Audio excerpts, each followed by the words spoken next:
everyone, it's Heidi Lindeman here with my private practice self-grounded therapy where I provide individual therapy for adults. Today on my YouTube channel I am talking about boundaries. This is a mental health conversation. It's a mental health conversation mostly because those of us who have struggled with mental health in our life, often that comes from attachment styles, meaning we were not taught as children how to have appropriate boundaries or what boundaries are.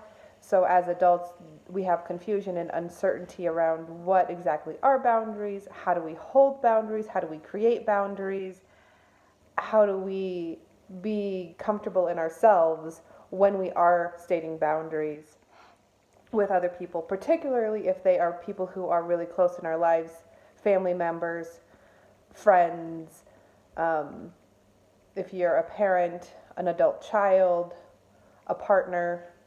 So I'm talking particularly about adult relationships within boundaries.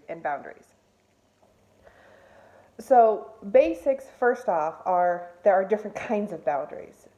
I think one of the easiest boundaries for us to recognize are our personal boundaries, meaning we have a body. This is my body right here, and the first boundary I have is my physical skin. And it's a created boundary that I can't do anything about. It's there, it's solid, my body is right here, and I can come into contact with my body.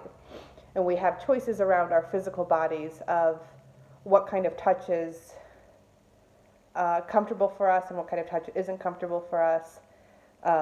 We're likely as kids, hopefully, not all of us, but most of us hopefully had some kind of conversation around knowing that there are certain parts of our bodies that other people shouldn't touch unless we grant permission for that, meaning our private parts. However, some of us didn't learn any of that and also don't know that we actually have complete control over who touches our body. That's always up to us, and it's based on emotions. When I say it's based on emotions, it's on what we are comfortable with. And how do we know what we're comfortable with? Well, emotions. When we are uncomfortable with something, we get this icky, yuck feeling like, ugh, that was not, ugh, that kind of feeling. I know you know what I mean. That is a very, very clear sign that our boundaries were crossed. When our boundaries are not crossed, when our boundaries are respected, we have more openness, we have access to being who we are, being true to ourselves, and being in a relationship with the other person. So we've got our physical body. You can ask for a hug, you can ask for physical touch, you can ask that somebody not touch you because that yucky feeling comes up and it just is unpleasant. You could ask somebody to touch you because it feels really good, you really want it. So there's physical touch. But when we think about our bodies, we aren't just our bodies. We're emotional, spiritual people. And we have energy. So our energy extends outside of us. So if you were to put your arms out wide, all the way around you, so if you extend your arms as far as you can out, and just kind of imagine like a circle, you could even spin, that generally is what most people, where our energetic boundary is. So it's generally an arm's length around you, but it's also above you and it's also below you. So just like you could imagine an entire big bubble that you're sitting in, and that's your energetic boundary. Now, that's just a general sense. Everybody kind of has a different space that feels comfortable. Some people have a smaller boundary, like they don't feel comfortable if their energy is that far out. They need it closer into them. That sometimes is due to having traumatic things happen in our lives and having a response where we had to pull our energy closer to us to protect us and keep us safe. There's nothing wrong with having a really close boundary. There's nothing wrong with having a boundary out here either. It's just your energetic space. So you can kind of feel in yourself if you have that arm's length out, so put your arms out and imagine that there's a bubble all the way around you on all sides, up, sideways, forwards, backwards, below you, that it goes underneath the ground, about an arm's length underneath. And it helps me if I think of that as a color. So you can pick any color, it doesn't really matter, whatever color feels natural to you and comes to you. And then sit in that and feel, what does that feel like? Just notice what happens in your body. And then you can pull it in and notice what changes in your body. Does it get more comfortable? Does it get more uncomfortable? Do you feel more pressured? Does it feel, oh, this feels more natural? What happens? Just notice. And then you can also extend it further out. So push it out until you get the sense of like, oh, do I even exist anymore? I don't know where I belong, who I am, where did I go? That sometimes can be dissociation. So if you're prone to dissociation, that can be a hard thing to do, but it might be a very normal and natural feeling for you. It might be familiar to extend your energy that far out and to dissociate in that kind of way. So I'm asking you to do that only so you can get a sense of where your energetic boundary is. Then what I want you to do is I want you to actually go and find, where does that feel right? When you're sitting in this boundary, when you're imagining this bubble around you, play with the distance, bring it in, bring it out, and look for the space where you feel in your body like you're present, you're able to be here, that you feel a sense of openness, you feel a sense of relaxation, you're not nervous about something, you're not anxious, you're not pressured, but just find it. Where does it feel naturally right? Is that boundary? That just gives you a sense of where your boundary is. So then, that's all just with yourself, with your own being, where boundaries are. So what can happen when we get into relationships is we put on our defenses. So if we do a stop, a wall, that is a type of boundary, but that's not a boundary, that's a wall. And we'll do that. We absolutely will, like, no. And we need to do that sometimes when there is a particular relationship that brings up intense feelings, or the other person is crossing boundaries that we may or may not even know we have. When they cross those boundaries, we do want to know. No, you are not allowed in my space. It can be an empowering thing to say no and ask them to leave. But that's just if they're doing something drastic. If there is somebody who is, not to use abuse, but going to use abuse. If somebody's abusing you, no, that is not okay. Get out, and then you get yourself out. If somebody's talking anger, cussing at you, things like that, no. You don't have to stay there. You don't have to stay somewhere where somebody is being abusive towards you, physically, emotionally. You do not need to stay. That's a no boundary and a leave. You leave. They are probably not going to leave if they're cussing at you and angry. So that's just the wall boundary. But sometimes what happens is we put up those walls with everybody. If we were never taught how to have a boundary, or what a boundary really was, we were only taught no, or we were never taught anything, then sometimes we can default to just saying no, and then we close everybody out.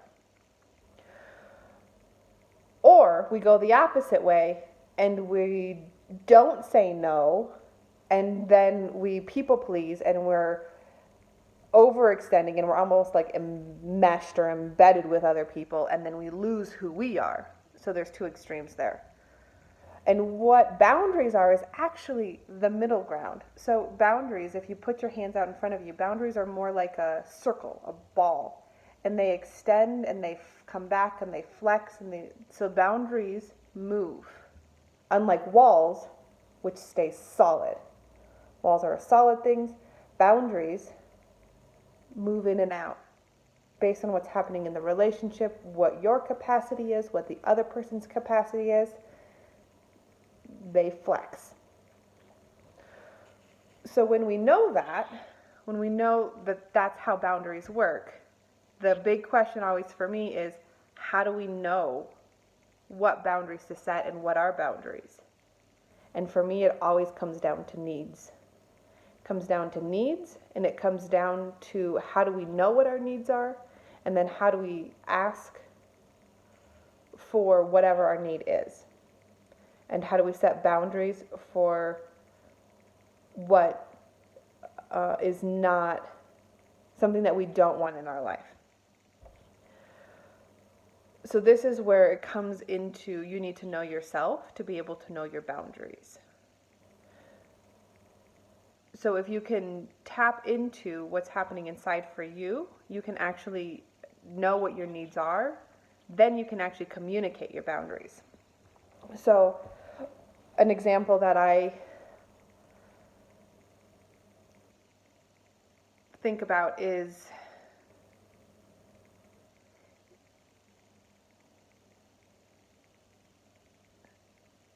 if we are in a relationship with our parents, or if you're a parent and you're in a relationship with your child and they're an adult, there's a different thing that happens than when they're children. When they're children, parents have guardianship, have the full deciding factor of what happens for their kids. But when the kids grow up and they leave the house, they're adults, the relationship changes because the adult child now has more capacity to care for themselves and take care of whatever it is that's going on inside them. So boundaries really need to be and are about respect. They're about mutual respect from an adult to an adult. Of course, parents love their children. I'm talking about parents who there's not a intense abuse or anything like that. I'm talking about generally relatively healthy adults in relationships. So when you're in relationship with an adult child, I think about something where a parent may potentially want more communication or more connection or wanting to be involved in their kid's life because they always were. When the kid was a child, the adult knew what was happening. They knew where they went to school, they knew what they were doing, they knew what their grades were, they knew all this information. As an adult, that goes away, which can be, I think, sometimes hard for parents and adult children to figure out how do we navigate this? What is our life like now when parents don't get to know everything about their adult children? They only get to know whatever their adult children share. So as the parent, if you can always ask and request something from your child. If you're wanting them to talk more with you, if you wish that you could have communication once a week, or if you want to know what's going on with their job, or if you want to, whatever it is that you're wanting to know, I would first identify, why do you want to know that? What's happening inside of you that it's important for you to know that with your child? And then you can request that from them. But then adult children, they have the option to say, no, I'm sorry, I can't talk to you every week, or I don't want to talk to you about my work, but I can talk to you about this other thing. And their adult children are also assessing what's happening inside of them and what feels comfortable to them to share. So then there comes the, how do we respect each other when we say no? Because we're going to say no at times. So it's really then, if you feel like you get hurt because somebody says no to you, then you can go inside and see what happened inside. What parts of you are still holding on to some kind of expectation of how a relationship is supposed to be, particularly between an adult child and a parent. Now, if we flip it the other way, you might think of if an adult child is reaching out to you as a parent and looking for you to pay for their rent, or wanting you to do things that you would have done when they were a child because you had to offer them shelter. You didn't have to, but you chose to have a kid and to raise them and to have a house for them and to, sit with them in that kind of space. But as an adult, you're letting them go. You're letting them hold themselves up, but as a support. So it might be a boundary for you of like, I'm not going to pay for your rent, but I like the word and instead of but. I'm not going to pay for your rent, and I would love to talk to you about the struggles you're going through with your job, or how to help you find other resources to pay for your rent, or how can I be of a support for you in this really challenging time. I'll show up emotionally for you, but I'm not going to pay your rent. So it's really, you have to figure out where are your boundaries and how do you say that to your adult child, and know that you get to have boundaries. That actually, when you're able to be strong and grounded in yourself and show up for you, that offers the other person the opportunity to show up and be grounded in themselves. Then you have two grounded adults who have boundaries, and then they can come together in their boundaries. When one of them doesn't have a boundary, you can get a brick wall, or you can get some kind of enmeshment or some kind of really far distancing, because you haven't quite figured out how to both be your own separate people. So my guess would be that's not everything about boundaries. No, I know it's not everything about boundaries. I could talk so long about boundaries and the complications that come with them and the dynamics that come with boundaries, but that's just a couple of examples of ways that we can tune into ourselves to know what's happening inside of us, to set our boundaries, and then how to work in relationships with other people. I would love to hear if you have examples of how you've set boundaries for yourself and when they've been respected, and how did that work for you. If you've had times of you set boundaries and it did not work, and what do you do? If you have any other comments about boundaries, please leave comments down below about boundaries. If you want other information about boundaries, let me know that. I could potentially talk more about boundaries. If there's other things that come up for you that you want to know about, let me know. Also, remember to subscribe so you get the notifications of when new videos are posted. I intend to post one every week. I will do at least 2 a month, but hopefully every week, wanting to offer you more support. So this really is for you. More support and more guidance so that you can live the life that you really want, that you can be empowered to live your life. Great to see you all. Thank you.